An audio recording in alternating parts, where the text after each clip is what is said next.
Bismillahirrahmanirrahim. Alhamdulillah wassalatu wassalamu ala Rasulillah wa ala alihi wa ashabihi wa mawala. Alhamdulillah ya sekalian di subuh hari ini dengan izin Allah kita bisa kembali dipertemukan untuk melanjutkan kajian hadis ya Sahih Bukhari. Pertemuan yang ke-16, hadis ke-19 masih di kitab iman ya.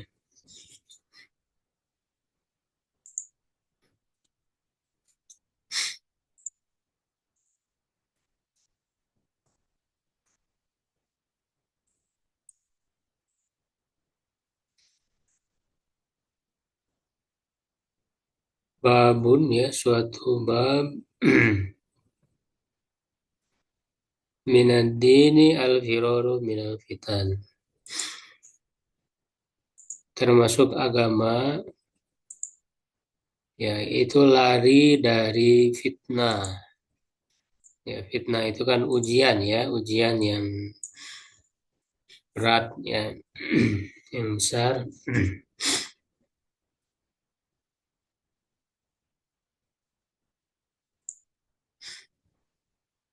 Nah, di sini beliau menggunakan lafaz minad din, termasuk agama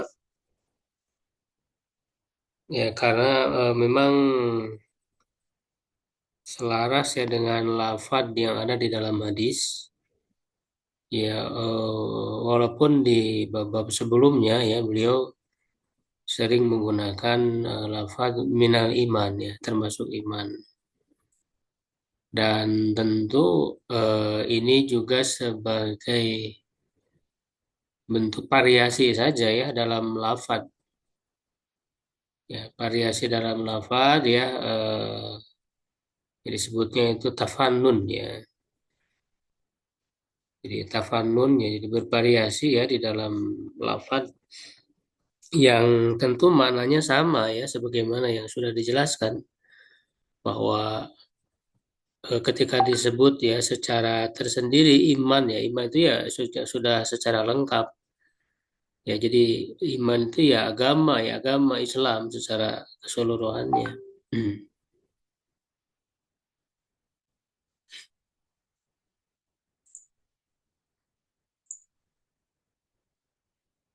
Ya hadisnya barangkali ada yang mau baca.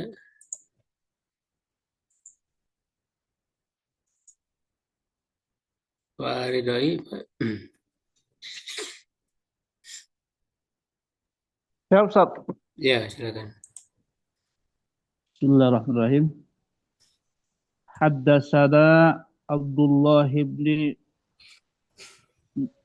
eh, Abdullah ibn Muslimah Maslamah Maslamatin Maslamata. an ma Maslamatan an Malikin an Abdurrahman ibn Abdullah ibn Abdurrahman ibn Abi Su'batan an Abi Sabi so'ata.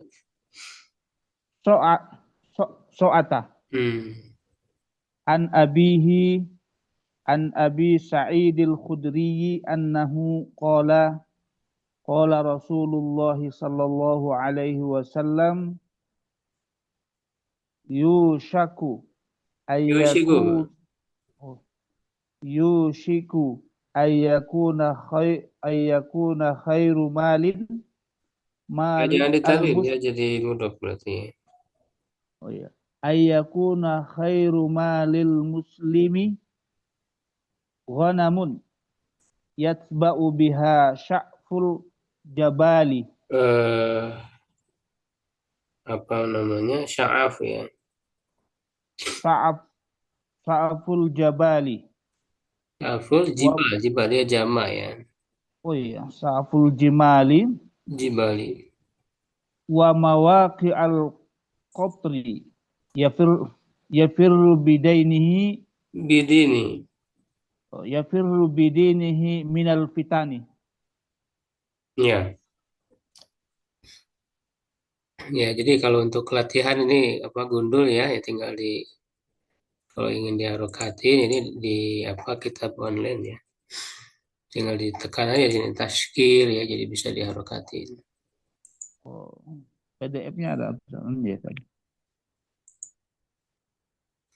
Ya, jadi Imam Bukhari rahimahullah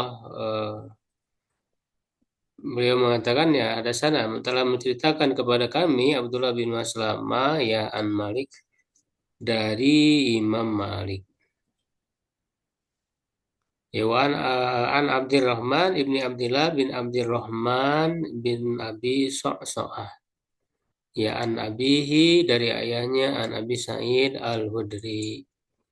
Ya Abi Sa'id al-Hudri ya seorang sahabat Ansor yang dikenal ya cukup banyak meriwayatkan hadis.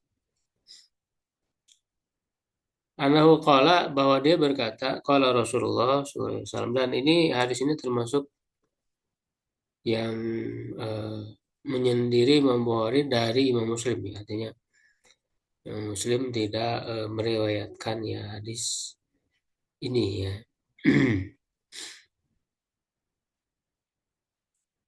Rasulullah SAW bersabda yushiku an yakuna khairu malil muslim.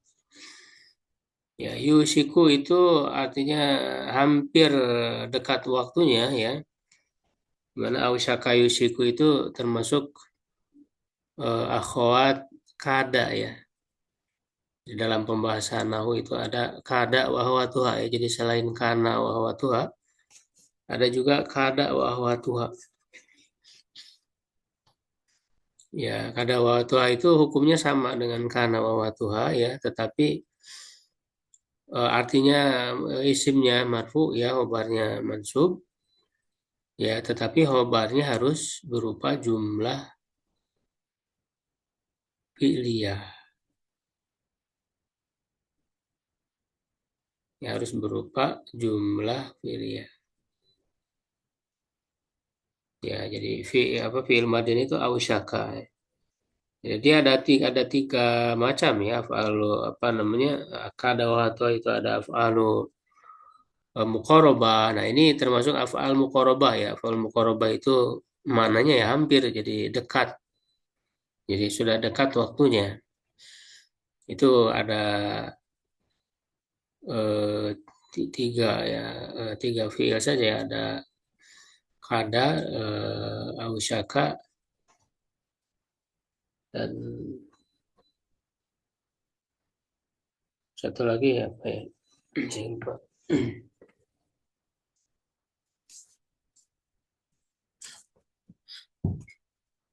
Ya, jadi itu apa namanya? Menunjukkan makna hampir.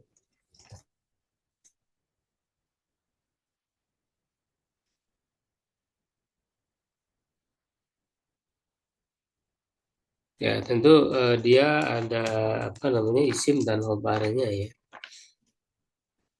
Isiku an yakuna ghairul ismi wa namun.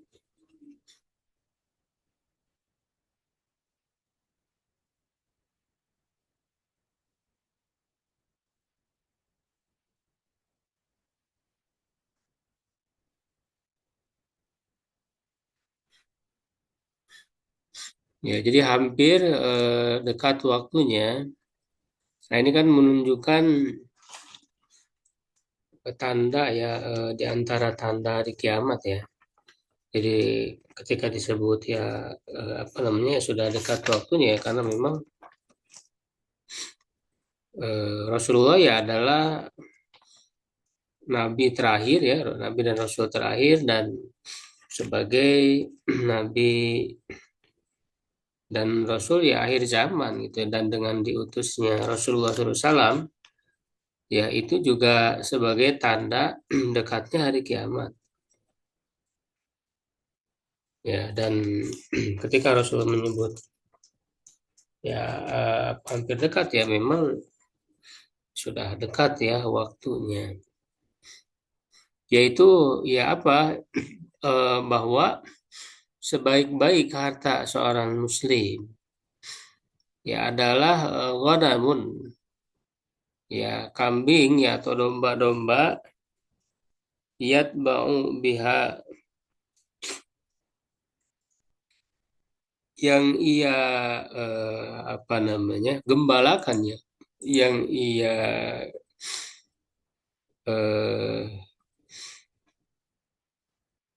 giring ya, yang ia gembalakan, biha hanya berarti kembali ke ghanam ya, kembali ke domba-domba itu, ya sya'afal jibali, ke puncak-puncak gunung ya. Sya'af ini bermakna ru'us, ru'us al jibal ya, ke puncak-puncak gunung ya. Jadi ini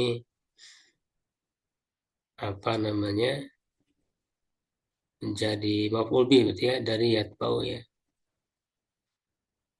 Wa mawaqi al qatri, dan tempat-tempat turunnya hujan ya, maksudnya lembah ya, ke lembah-lembah ya.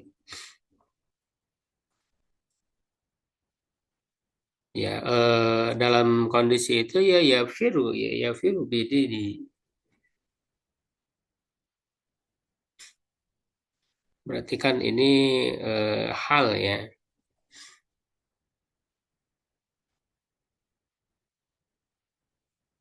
karena apa namanya ya, sebelumnya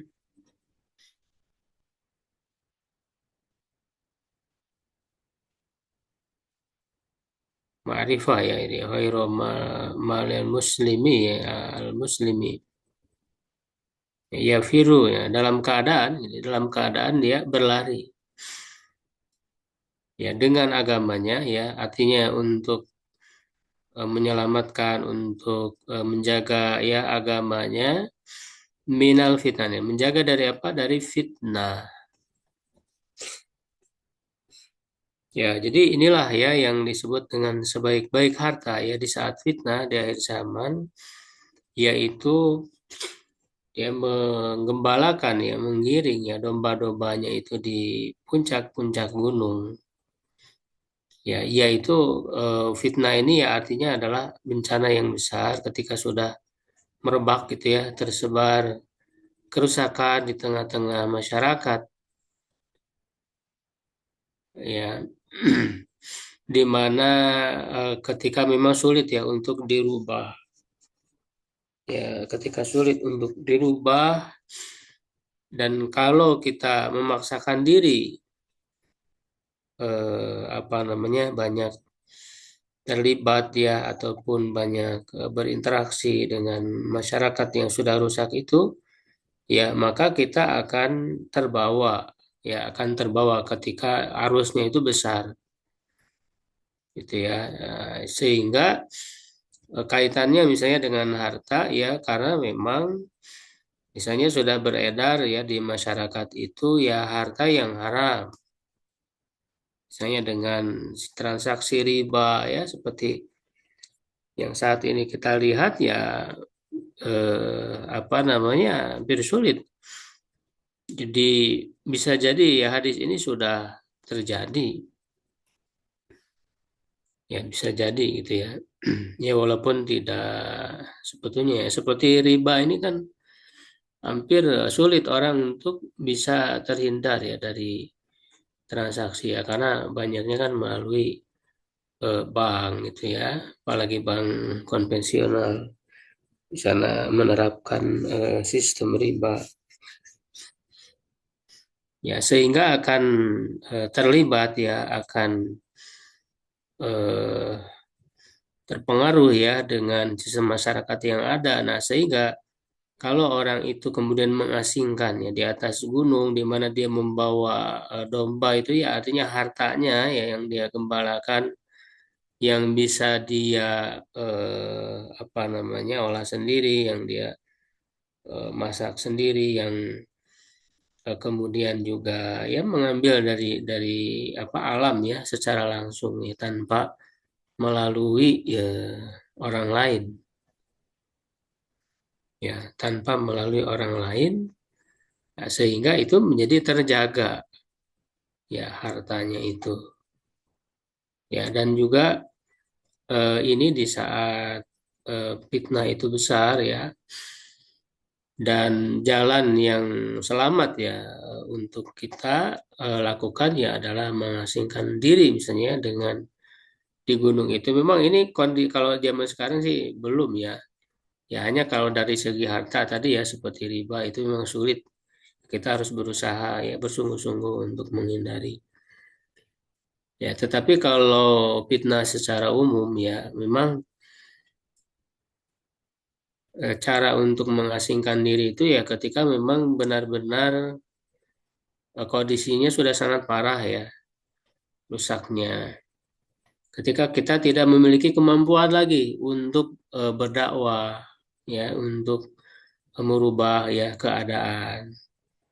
Gitu ya, karena sebetulnya kewajiban yang paling utama itu ya adalah berdakwah dulu ya, memperbaiki keadaan. Tidak boleh kita menghindar ya, kita apa namanya ya lari dari kewajiban ya dakwah. Jadi ketika melihat masyarakat yang rusak gitu ya, nah maka kita dakwahi ya, ada kewajiban kita untuk berdakwah. Itu kewajiban yang utama. Dan juga tentu bersabar ya dengan apa namanya keburukan-keburukan ya dari mereka ya sebagaimana dalam hadis disebutkan apa namanya orang-orang yang bergaul ya alladzina yukhalitun nas wa yasbiru ya ala adahum ya yang berbaur yang bergaul dengan orang-orang dengan masyarakat ya lalu dia bersabar ya atas gangguan mereka ya keburukan mereka ya itu lebih baik kata Rasul daripada miman la yukhalitun nas daripada orang yang tidak berbaur yang tidak berinteraksi dengan manusia dan tidak sabar dengan gangguannya. Jadi kita berbaur dengan mereka ya apa sebisa mungkin ya berdakwah ya dan bersabar ya atas gangguan ya ataupun hal-hal yang jelek ya dari mereka. Nah itu lebih baik kata Rasulullah SAW. Jadi kewajiban utama kita ya adalah berdakwah terlebih dahulu. Ya, kalau memang tadi ya tidak mampu ya ataupun sangat sulit ya sangat tidak lagi memungkinkan ya untuk berdakwah kepada mereka, nah maka ini adalah solusi yang terakhir. Dan ini juga selaras ya seperti yang ditunjuki ya oleh Allah Subhanahu wa taala ya melalui surat Al-Kahfi.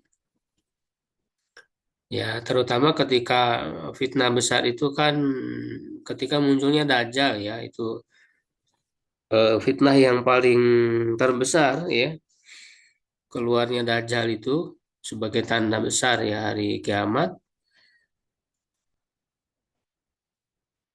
Ya, bahkan para nabi itu semuanya memperingatkan ya tentang fitnah Dajjal ini. Dan juga selalu kita baca ya dalam salah satu doa ya di dalam sholat. Ya, jadi kita berlindung dari fitnah Dajjal itu ya karena dia adalah fitnah yang terbesar.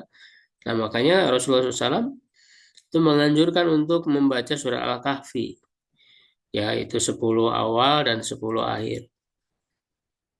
Ya, kenapa? Karena ketika disuruh membaca itu bukan cuma membaca saja, tapi dipahami ya kandungannya, petunjuknya. Nah, apa petunjuk yang diambil yaitu adalah seperti halnya Ashabul Kahfi itu ketika menghadapi fitnah yang besar, mereka menyelamatkan diri, ya menyelamatkan iman mereka ya dengan mengasingkan diri di dalam gua.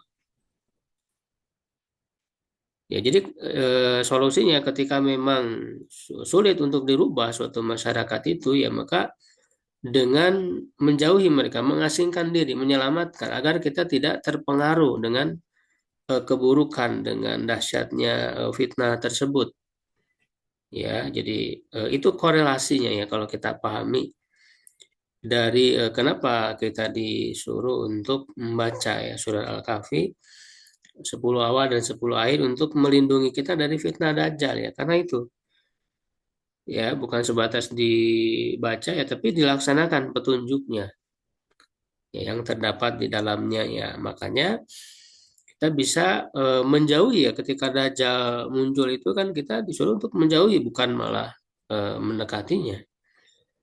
Ya kita menjauhi. Nah, diantaranya dengan sesuai dengan korelasi ya dengan hadis ini ya adalah kita bisa berlindung ya mengasingkan diri di gunung ya di gunung-gunung itu. Makanya diantaranya nanti di akhir zaman itu yang akan menjadi tempat yang aman ya untuk menyelamatkan diri, menyelamatkan ya iman mereka itu kan di Bukit Tursina ya. Jadi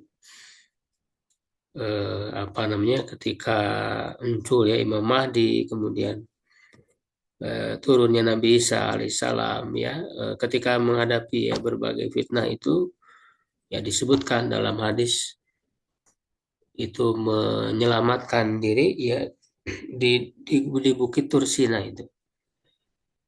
Ya ketika juga ketika muncul apa ya Ya'juj dan Ma'juj itu kan bangsa yang sangat besar, yang sangat banyak, bahkan lebih banyak ya dari manusia sekarang.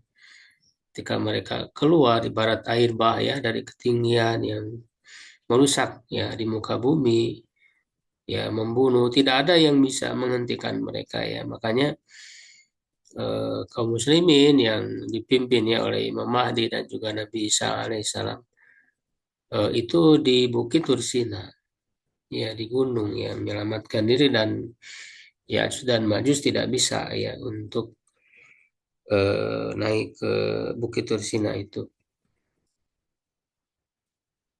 ya dan bisa dihentikan ya dengan berdoa ya Nabi Isa alaihissalam berdoa kepada Allah ya untuk dibinasakan ya maka dibinasakan dengan dikirimkan ulat ya di leher-leher mereka dan mereka mati semuanya seperti matinya satu jasad ya Ya'juj dan Ma'juj itu. Jadi memang kalau kita lihat kondisi ya ataupun peristiwa-peristiwa yang akan terjadi di akhir zaman ya memang sesuai ya korelasinya ya ketika fitnah itu sangat besar ya kita harus menghindar ya daripada kita kemudian terpengaruh ya dengan buruknya fitnah tersebut. Ya, jadi jangan terlalu pede ya kita misalnya mampu ya. Kadang-kadang kan gitu ya manusia terlalu pede bahwa dirinya itu mampu untuk terhindar dari fitnah, dia kemudian tidak menjauhi gitu, malah mendekat. Ya, nah, justru kita tidak boleh merasa sok mampu ya, merasa sok bisa, sok kuat gitu ya. Justru kita harus menghindar dari tempat-tempat yang fitnah, tempat-tempat kemaksiatan gitu ya. Makanya ketika Allah melarang berzina ya, melarang dari harta yang haram, ya itu kan tidak hanya melarang secara langsung larangan itu, tapi ya larangannya itu dengan ya kata-kata ya jangan mendekati misalnya wala taqrabuz zina, jangan mendekati zina. Jadi bukan hanya zina yang dilarang, tapi juga mendekati. Jangan wala taqrabu ma'al yatim, jangan mendekati misalnya harta anak yatim. Ya, jadi jangan mendekati ya artinya melakukan saja apa namanya mendekati saja jangan apalagi melakukan ya dan itu juga tadi ya menunjukkan bahwa ketika orang dekat dengan hal-hal yang maksiat ya tersebut itu akan mudah untuk terpengaruh gitu ya. Ya, makanya Ibnul Jauzi ya di dalam kitab apa namanya Sayyidul Khatir ya, beliau mengatakan man korbal fitnah baudat anhu salama. Ya, siapa yang mendekat ya ke fitnah ya maka dia jauh dari keselamatan. Ya, Ya, jadi man qorobatil fitnah ya ba'udat anhu salam. Ya, kenapa ya? Karena setan itu memiliki langkah-langkah ya di dalam menggoda manusia itu. Ada tahapannya ya, makanya wala tatabi'u khutuwati syaitan. Janganlah kalian mengikuti langkah-langkah setan. Jadi ada tahapannya, step by step. Ya, jadi ketika orang mendekati di situ ada tahapan yang akan apa namanya menyerumuskan manusia itu ke dalam kemaksiatan. Ya, makanya kan seperti perzinahan itu ya ada tahapannya dan Allah melarang dari mulai tahapan awal sampai tahapan akhir. Ya, yaitu dengan firman-Nya eh, apa kulil mu'minina ya wal mu'minat yaghuddu min absarihim wa yahfazu furujahum. Ya, tahap pertama itu adalah memandang. Ya, maka kita disuruh untuk menundukkan pandangan. Ya, fadu apa namanya? Yaghuddu min absarihim, menundukkan pandangan mereka. Nah, pandangan itu adalah langkah pertama setannya dari pandangan itu. Ya, ya kemudian kan jadi terbersit ya di pikiran, muncul keinginan, ya. Tuh, lalu kemudian melakukan tahapan-tahapan berikutnya. Ya, misalnya apa namanya? Mencari tahu alamatnya, kemudian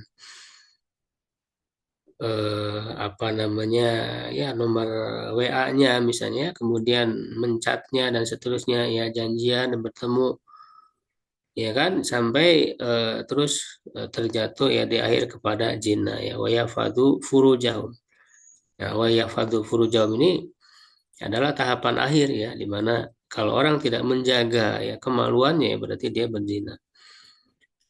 Ya, jadi di situ ada hutuat, ada langkah-langkah. Nah, sehingga supaya tidak masuk ya ke dalam jeratan setan ya untuk mengikuti langkah-langkah setan itu agar terjatuh kepada kemaksiatan ya kita dilarang untuk mendekati dilarang dari tahap awal ya jadi ada pencegahan jadi dalam syariat ini ya kalau kita lihat ya berkaitan dengan larangan-larangan itu tidak hanya melarang begitu saja ya tetapi juga eh, apa namanya mengkondisikan gitu ya manusia itu ya apa namanya dengan berbagai pencegahan-pencegahan ya karena kalau hanya sebatas dilarang suatu maksiat yang besarnya saja tanpa ada sistem tanpa ada apa namanya mekanisme ya pencegahannya itu ya akan sulit ya makanya dalam Islam agar menjauhi ya misalnya perzinahan itu ya berbagai hal ya dilakukan ya dari mulai tadi ya menundukkan pandangan kemudian tidak berholwat misalnya tidak ikhtilat ya campur baur laki-laki perempuan kemudian perempuan juga disuruh untuk memakai jilbab gitu ya jadi eh, itu adalah sistem ya syariat yang semuanya gitu ya menjaga untuk tidak terjatuh kepada kemaksiatan yang besar. Ya tidak boleh bersentuhan ya antara laki-laki dan perempuan yang tidak mahram. Ya itu semua merupakan sistem dalam syariat dalam rangka untuk melakukan penjagaan tadi itu tidak terjatuh. Ya, nah makanya ya agar bisa terhindar dari itu ya laksanakan syariat itu secara sempurna, secara kafah. Jangan hanya sebatas itu saja lalu pencegahannya tidak dilakukan ya makanya sulit ya untuk dihindari banyak yang terjatuh ke dalam kemaksiatan ya jadi kita harus berusaha gitu ya di sebuah lingkungan ya termasuk misalnya di sekolah, di pesantren. Ya, bagaimana kita melakukan tadi ya sesuai dengan tuntunan syariat, jangan sampai ada ikhtilat, campur baur ya karena kalau mereka berdekatan ya campur baur ya di situ akan mendorong tadi ya langkah-langkah setan itu. Ketika ada misalnya yang mulai berpacaran ya harus kemudian ditindak gitu ya, jangan dibiarkan. Ya, jadi semua itu harus dilakukan ya. Jangan hanya kita apa namanya fokus kepada kemaksiatan yang besarnya saja. Ya, karena itu adalah tahapan terakhir tadi ya, maka kita harus menjaga dari tahapan-tahapan awal.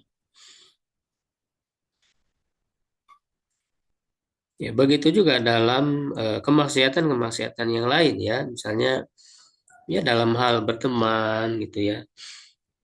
Kita disuruh untuk ya memilih teman yang baik. Ya, memilih teman yang beriman, yang bertakwa, ya, yang soleh, karena akan mempengaruhi. Ya, makanya Rasulullah SAW mengatakan ya almaru ala dini khalili. Seseorang itu tergantung agama teman dekatnya. Fal yang ahadukum man yuholid. Hendaklah seorang dari antara kalian untuk memperhatikan dengan siapa dia berteman dekat. Ya kan? Nah, itu juga di antaranya untuk menjaga kita ya agar tidak terseret ya dengan fitnah tadi itu. Ya. Makanya ketika orang yang bertobat ya berhijrah ya itu juga dia harus meninggalkan lingkungan ya kondisi teman-teman lamanya ya seperti taubatnya orang ya yang membunuh ya 100 orang itu ya itu kan disuruh untuk pindah ya dari tempat tinggal sebelumnya hijrah. Jadi juga kita harus memperhatikan lingkungan kita ya lingkungan ya makanya harus memilih ya dalam memilih tempat tinggal juga harus dilihat ya tetangga ya aljar ya qobladar ya melihat tetangga ya sebelum kita bertempat tinggal ya arofi qoblat thorik ya memilih teman sebelum melakukan perjalanan ya karena itu sangat penting ya termasuk juga memilih lingkungan sekolah untuk anak-anak kita gitu ya lingkungan pergaulan dan sebagainya karena itu semua akan mempengaruhi kita ya dan jangan apa namanya sungkan ketika memang suatu kondisi sudah tidak baik ya suatu lingkungan ya sudah tidak baik dan akan berpengaruh buruk ke dalam diri kita untuk berhijrah untuk meninggalkan itu ya jangan kemudian kita berlama-lama di situ ya seperti kata siapa ya Umar bin Khattab ya radhiyallahu anhu ar-rujul ilal haq khairum minat tamadi fil batil kembali kepada kebenaran itu lebih baik daripada berlama-lama di dalam kebatilan ya termasuk tadi apa berkenaan dengan sistem ya harta ya kita harus berusaha untuk menghindar tidak terlibat ya dengan sistem harta yang haram tadi. Ya, kita lanjutkan ya sedikit ke hadis yang berikutnya.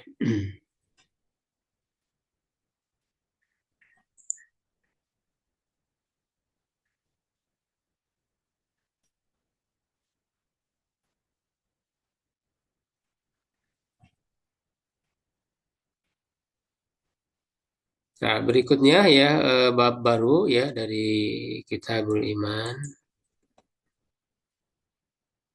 Babu ya qaulin Nabi sallallahu alaihi wasallam. Ya, ana a'lamukum billah, ya, dan aku adalah yang paling berilmu, yang paling mengetahui terhadap Allah.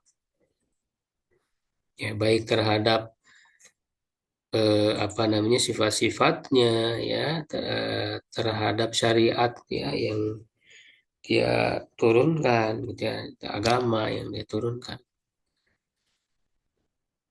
Wa anal ma'rifata fi'lul qalbi, dan bahwa pengetahuan itu, ya, ilmu itu adalah perbuatan hati. Di qaulillahi ta'ala, berdasarkan firman Allah Ta'ala, walakin yuahidukum bima kasabat qulubukum. Tapi ya Allah Subhanahu wa Ta'ala akan menghukum kalian dengan apa yang diperbuat oleh hati kalian. Jadi berilmu, ya, memiliki pengetahuan, ya, itu adalah ya perbuatan hati. Ya, makanya kan menuntut ilmu itu ya perbuatan hati. Karena hati dan akal itu kan menyatu ya sebetulnya. Ya, tersambung ya. Ketika orang menuntut ilmu, dia bekerja ya akalnya gitu, hatinya untuk menerima ya ilmu tersebut. Jadi itu perbuatan hati. Nah, ini juga untuk menunjukkan bahwa perbuatan itu termasuk termasuk iman. Ya, karena kan ini Kitabul Iman ini menjadi satu pembahasan yang besar ya dan tersendiri dalam ilmu akidah. Ya, dan di sini Bukhari menunjukkan bahwa yang merupakan akidah Ahlussunnah berkenaan dengan hakikat iman itu ya lengkap, ya, mencakup tasdik ya bil qalbi, ya, meyakini dengan hati, wal iqraru bil lisan, menyatakan dengan lisan, wal amalu bil arkan, atau bil abdan ya bil jawari, mengamalkan dengan anggota badan. Jadi lengkap ya, keyakinan dalam hati, ya, ucapan dan perbuatan. Nah, dan banyak perkataan para salafus saleh itu ya yang meringkas dengan kata-kata aliman qaulun wa amal. Iman itu adalah perkataan dan amal. Ya, itu banyak sekali ya, seperti dalam kitab Aqidatus Salaf ya, Wasabil Hadis. Ya, ada juga kitab-kitab lain seperti Syarah ya, Usul Itiqad Ahlussunnah ya wal Jamaah karya Al-Lalakai. Ya, itu banyak para salafus saleh menyebutkan apa perkataan tadi ya. Nah, itu kan qaulun wa amal ya. Qaulun itu yang mencakup qaulul qalbi wa qaulul lisan. Perkataan hati ya artinya keyakinan yang ada di dalam hati, perkataan lisan, dan amal itu mencakup ya amalul qalbi wa amalul jawari. Ya, amalan hati dan amalan anggota badan.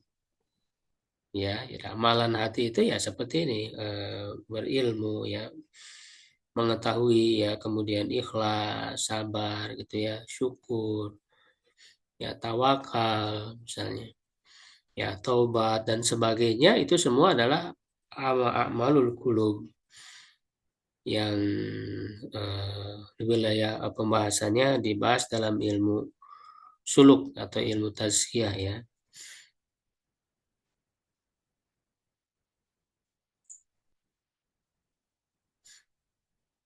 Nah, di sini beliau mengemukakan hadis.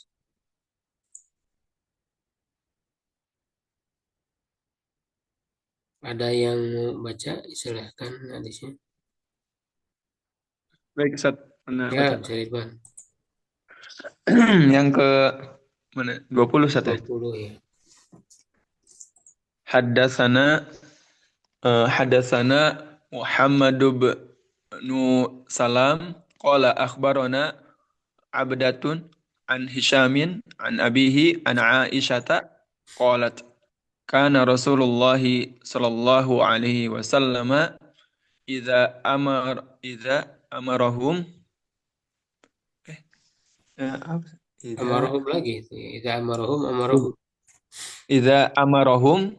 amarahum minal a'mali bima yutiqun. Qalu inna lasna kahayatika ya Rasulullah. Innallaha qad ghafara laka ma taqaddama min dzambika wa ma ta'akhkhara fa yaghdabu Ya, fa yaghdabu hatta ya'rifal ghadab hatta ya'rifal kayu urofa ini majulkan ya. hatta yu'rafal ghadabu fi wajhihi thumma yaqul in atqakum wa a'malakum Wa billahi ana a'lamakum. in atqakum wa a'lamakum billahi ana. Hmm. Ya, jadi Imam Bukhari ya meriwayatkan berkata ya telah menceritakan kepada kami Muhammad bin Salam, dia berkata telah mengabarkan kepada kami ya Abdah dari Hisham dari ayahnya dari Aisyah.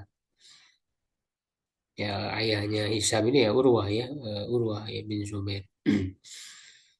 Dan dia merupakan keponakannya Aisyah ya yang banyak menerima ilmu dari Aisyah.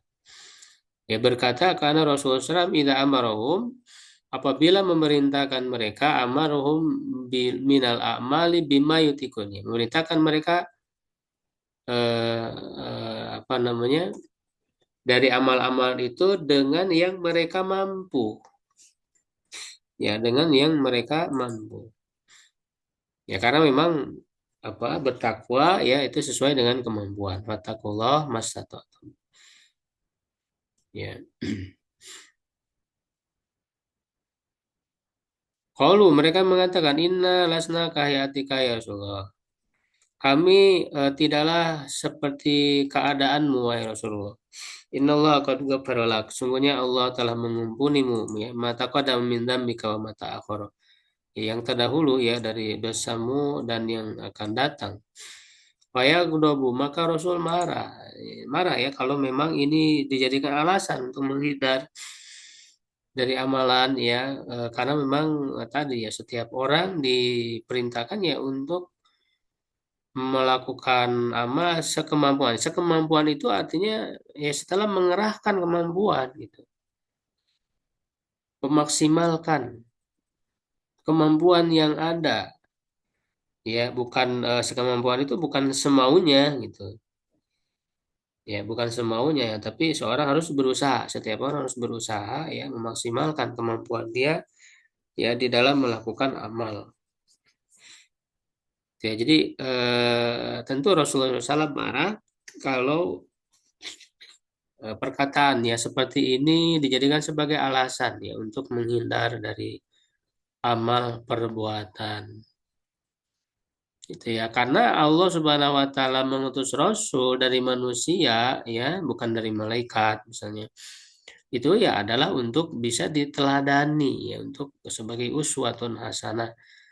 Ya, jadi tidak boleh kita beralasan oh itu kan nabi ya. Ya iya justru nabi itu kan diutus oleh Allah jadi contoh untuk diikuti, tidak mungkin tidak bisa diikuti. Ya dalam arti amalnya gitu ya secara global ya adapun kualitasnya ya tentu tidak bisa menandingi ya kualitas amal Rasulullah SAW. Ya tetapi diikuti sebagai model sebagai contoh bagaimana pelaksanaan syariat yang benar ya itu semua menjadi standar ya menjadi standar yang bisa diikuti ya apa secara zohirnya gitu ya misalnya tata cara sholat dan sebagainya itu kan ya bisa dilakukan gitu. Ya, walaupun tidak bisa ditandingi dari segi kualitas ya. Kalau dari segi kualitas amalan Nabi SAW ya tentu tidak ada yang bisa apa namanya menyamai ya atau menandinginya. Gitu ya. Jadi sesuai kemampuan dan dengan standar syariat. Jadi ketika syariat memberi standar artinya dengan standar itu setiap orang itu mampu. Makanya seperti yang Allah wajibkan itu sudah menjadi standar yang sesuatu yang diwajibkan itu berarti adalah standar orang mampu untuk melakukannya.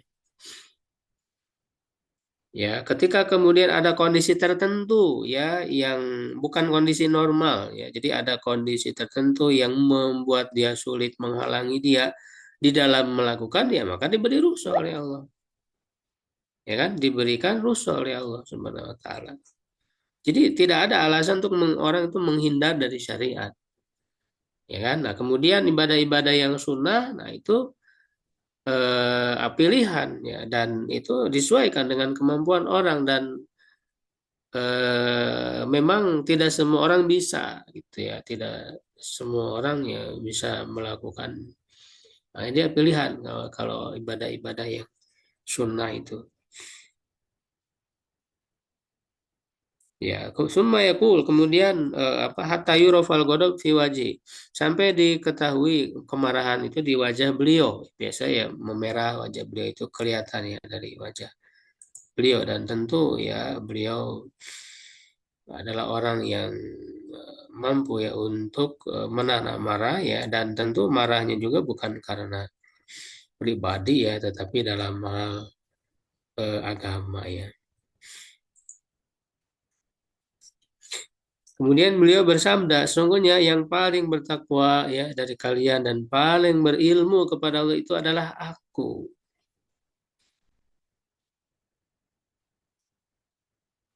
Ya, ini kan bukan suatu kesombongan ya, tetapi untuk eh, apa namanya ya, menjelaskan faktanya, dan memang ya, ya untuk memperingatkan juga ya, untuk mengingatkan mereka, dan eh, memang Rasul punya amanah yang besar dari Allah Subhanahu wa taala ya, ya untuk tadi ya diikuti ya, dijadikan teladan, sehingga orang berusaha untuk mengikuti, untuk meneladani Rasulullah SAW ya, dan beliau berada di level yang paling tinggi dari ketakwaan, dari ilmu. Ini menunjukkan juga sebagai dalil juga ya, bahwa iman itu bertingkat. Nah, ini sebagai bantahan bagi kelompok Murji'ah ya, misalnya, yang eh, termasuk juga para ahli kalam banyak ya mengikuti Murji'ah. Dari kalangan Asy'ariyah itu juga dari dalam hal hakikat iman ini tidak sedikit yang mengikuti pemahaman Murji'ah ya, yang mengatakan bahwa iman itu ya tadi ya hanya keyakinan dalam hati saja dan tidak bertingkat ya, tidak bertambah dan tidak berkurang. Ini tentu menyalahi ya akidah Ahlussunnah. Bahwa akidah Ahlussunnah itu bahwa iman itu bertambah dan berkurang ya, artinya bertingkat-tingkat. Nah, tentu kualitas iman, kualitas ketakwaan, ya ilmu Rasulullah SAW itu ya paling tinggi dibanding yang lain, bahkan yang terbaik dari seluruh nabi ya, Nabi Muhammad SAW itu. Kemudian ya setelah para nabi itu ya adalah para sahabat Rasulullah, dan yang paling utama adalah Abu Bakar Siddiq. Ya, sesuai dengan urutan itu, Abu Bakar, kemudian Umar, kemudian Utsman, kemudian Ali, ya, kemudian apa namanya sisa sahabat lain yang termasuk 10 ya yang dijamin masuk surga dan seterusnya. Jadi ada urutan, ada tingkatan-tingkatannya. Makanya eh, apa namanya, keliru ya, bahkan batil perkataan Murji'ah yang mengatakan bahwa iman orang yang paling fasik sekalipun itu disamakan seperti iman ya Abu Bakar ya, nauzubillah. Ya, jadi ini menunjukkan ada tingkatan ya dalam hal iman, dalam hal, makanya Allah Subhanahu wa taala juga menyediakan surga sebagai balasan bagi amal soleh itu dengan banyak tingkatan ya, yang disesuaikan dengan amalannya masing-masing gitu ya. Baik, Wah sekalian, mungkin sampai situ untuk pembahasan kajian hadis ya Sahih Bukhari. Kalau ada yang ditanyakan mungkin sedikit.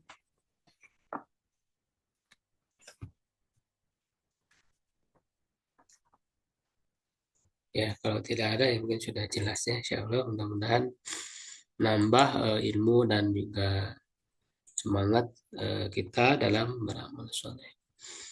Qul qouli hadza wa astaghfirullah li wa lakum. Assalamualaikum warahmatullahi wabarakatuh.